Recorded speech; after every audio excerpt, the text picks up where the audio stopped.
America और रूस दुनिया की दो महाशक्तियां जिनका सारी दुनिया पर असर है। दोनों महाशक्तियां एक दूसरे की धुर विरोधी हैं। ऐसे में इन दो देशों के नेताओं की मुलाकात पर सारी दुनिया की नजर थी, जो लाजमी था। जिनेवा में राष्ट्रपति जो बाइडेन और राष्ट्रपति व्लादिमीर पुतिन के बीच शिखर बैठक खत्म हुई तो दुनिया को नजर आ गया कि भले ही दोनों नेताओं के हाथ मिल गए हों, लेकिन दिल मिलने में अभी देर है। दोनों नेताओं ने हाथ मिलाया, लेकिन एक दूसरे की तरफ देखा नहीं। इधर जब दोनों नेता मिले तो रूस के राष्ट्रपति व्लादिमीर पुतिन एक बेफिक्र अंदाज में बैठे हुए नजर आए। कई मुद्दों पर अमेरिका और रूस के बीच बर्फ पिघली, लेकिन कई मुद्दों पर सहमति बन नहीं पाई। इन सबके बीच जिनेवा में राष्ट्रपति व्लादिमीर पुतिन को पत्रकारों के तीखे सवालों का सामना भी करना पड़ा।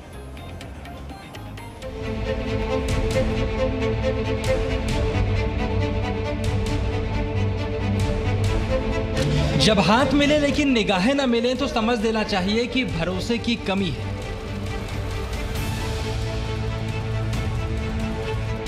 अमेरिका और रूस के बिगड़े संबंधों के बीच अमेरिका के राष्ट्रपति जो बाइडेन और रूस के राष्ट्रपति व्लादिमीर पुतिन की जिनेवा में मुलाकात के दौरान कुछ ऐसा ही नजर आया। वार्ता शुरू होने से पहले दोनों नेताओं ने एक दूसरे की ओर देखे बगैर मीडिया में फोटो खिंचवाई।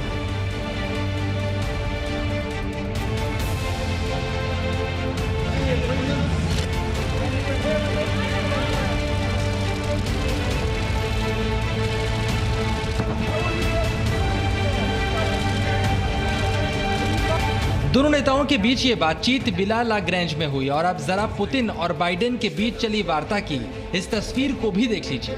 पहली बार अमेरिका के राष्ट्रपति बने जो बाइडेन अपने एक पैर को दूसरे पैर पर रखकर बड़ी शालीनता से बैठे हैं। जो बाइडेन के साथ अमेरिका के विदेश मंत्री एंटोनी ब्लिंकन के हाथ में एक नोट पैड नजर आ रहा है और बाइडेन के चेहरे के हाव भाव भी काफी बदले हुए दिखेंगे। वहीं दूसरी तरफ रूस के राष्ट्रपति व्लादिमीर पुतिन का अंदाज बेफिक्र और बेतकल्लुफ है। यह अंदाज वैसा ही है जैसे अमेरिका भले ही दुनिया की सबसे बड़ी सुपर पावर हो, लेकिन रूस को इससे कोई फर्क नहीं पड़ता। सच्चाई यही है कि अमेरिका और रूस के बीच खाई इतनी गहरी है जिसे पाटने में काफी वक्त लगेगा। दोनों देशों के बीच विवादों की लंबी फहरिस्त है, लेकिन दो महाशक्तियों के बीच मुलाकात हुई तो कुछ मुद्दों पर बात भी बनी। दोनों देश निष्कासित किए गए राजनयिकों को वापस बुलाने पर राजी हुए। यूक्रेन के नाटो गठबंधन में लौटने पर चर्चा हुई। दोनों देश साइबर सुरक्षा पर बात करने को भी राजी हुए। परमाणु स्थिरता को लेकर अमेरिका और रूस में बातचीत हुई।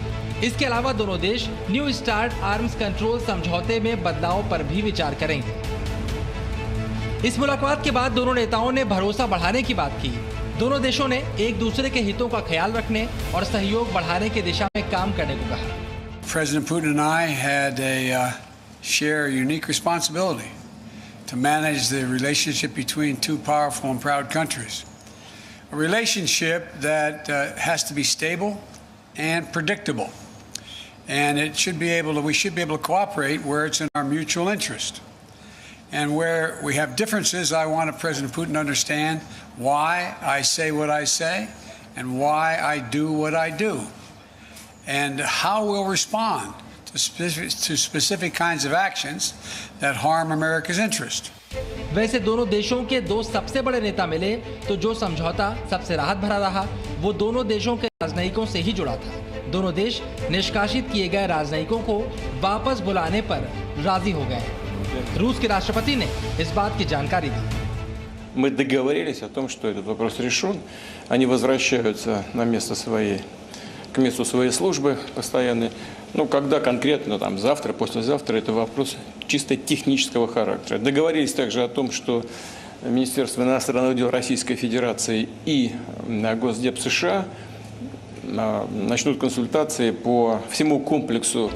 इसके अलावा यूक्रेन पर भी अमेरिका और रूस के बीच तनातनी चलती रहती है। इस बातचीत के दौरान दोनों देशों ने इस मुद्दे का समाधान तलाश करने पर भी बात की है। Как мне показалось, обе стороны, в том числе американская, настроены на то, чтобы искать решение.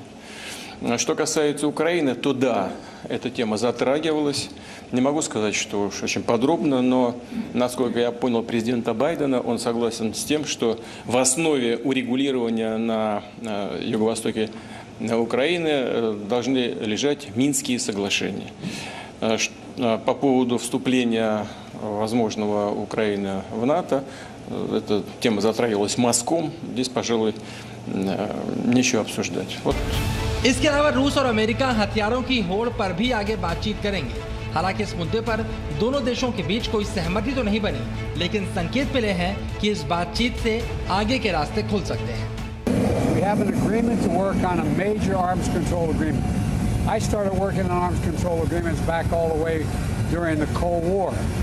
If we could do one in the Cold War, why couldn't we do one now? We'll see. We will see whether or not it happens. America और रूस जैसी महाशक्तियां, जिनके बीच विवादों की फहरिस्त बहुत लंबी है और दोनों ही देश एक दूसरे पर कम भरोसा करते हैं, लेकिन दोनों ही देशों का दुनिया पर काफी अच्छा प्रभाव है। ऐसे में इस मुलाकात पर दुनिया भर की नजर टिकी हुई थी।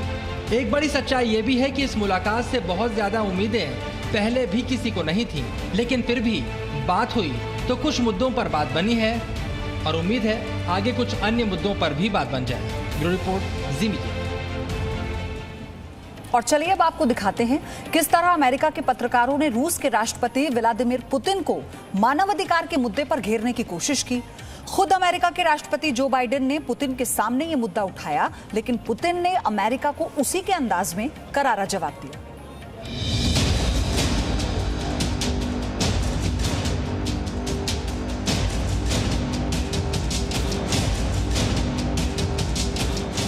एक तरफ रूस और अमेरिका के राष्ट्रपतियों की मुलाकात के बाद सारी दुनिया की नजरें इस बात पर टिकी थीं, आखिरकार दोनों देशों के सर्वोच्च नेताओं की तरफ से क्या संदेश दिया जाता है।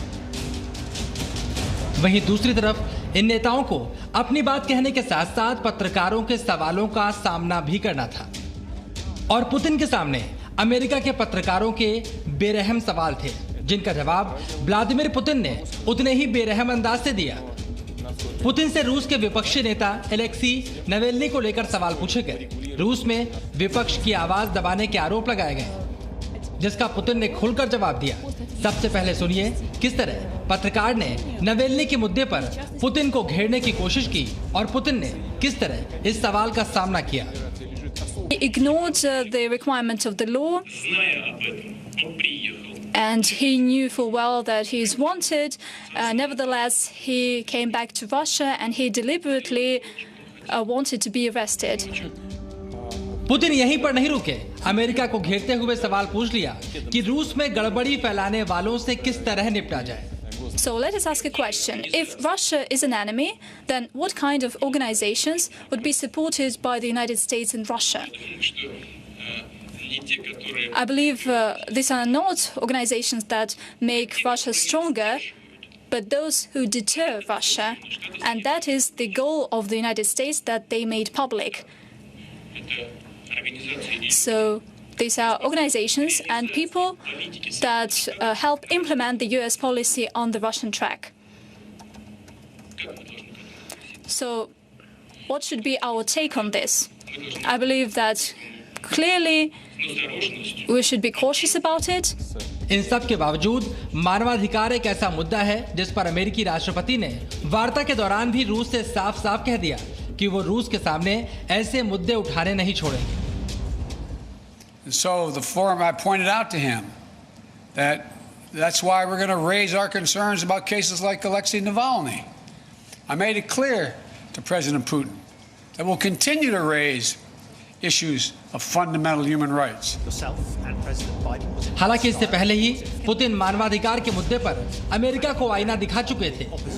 ग्वांतानामो का जिक्र करते हुए पुतिन ने साफ किया, रूस को अमेरिका मानवाधिकार की दुहाई ना दे तभी अच्छा। The Guantanamo prison is still operating. It doesn't even start to resemble what is stipulated in the international law or in the US legislation, and yet it exists. Secret CIA prisons across the globe, including those in the European countries, where people were tortured. Well, is this the great human rights record? I doubt that. Would anyone here would agree that this is how you protect the human rights? But this are facts on the ground. कुल मिलाकर अभी भी ऐसे कई मुद्दे हैं जिन पर America और रूस के बीच सहमति बनना इतना आसान नहीं है। ब्यूरो रिपोर्ट, जी मीडिया। अब यहाँ रुक रहे हैं ब्रेक के लिए। Presenting V News app available on Google Play and App Store. Download it now.